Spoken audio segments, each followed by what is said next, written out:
It's great to see you again. Nice to see you. Last time we spoke, Mad Max, and which was one of my favorites. And now we're talking about this, Atomic Blonde. You really, really wanted to do this film. You also serve as the film's producer. Tell me what drew you to this project. Well, it was sent to me.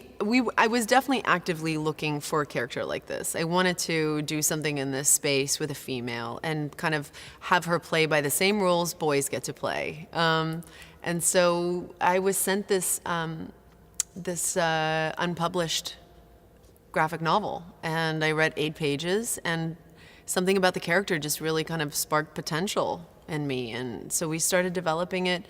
Now it's like over 7 years ago. Wow. So it's been a long journey. And I love the name of your production company, by the way. I'm a big dog person. Thank so you. Denver and Delilah. Denver I like and that. Delilah.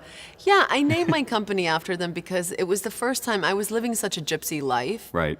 And then out of nowhere, when I got to LA, I adopted these 2 dogs, and I was like, I wasn't even thinking. And then I was like, but if I travel, and I feel like they knew I was going to stay in LA for a little bit and do something with my life there. Otherwise, they wouldn't have come into my life. I love that.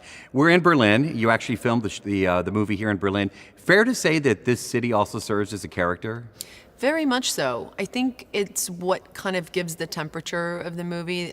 It raises the stakes for all the characters in this film. It's 5 days before the wall comes down, and it was something that was talked and felt internationally, and I think it sets the city up in a way that makes you feel it's layered and it's complex and it's almost like Lorraine. It's broken. So I can't even imagine her in a different setting. What was it like to work in front of the Berlin Wall, to actually shoot there?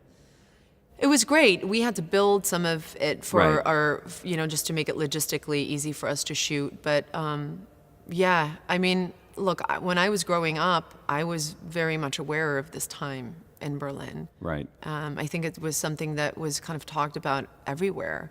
And to make a film about something that took place in such a historical moment you always kind of feel the weight of that. It's great.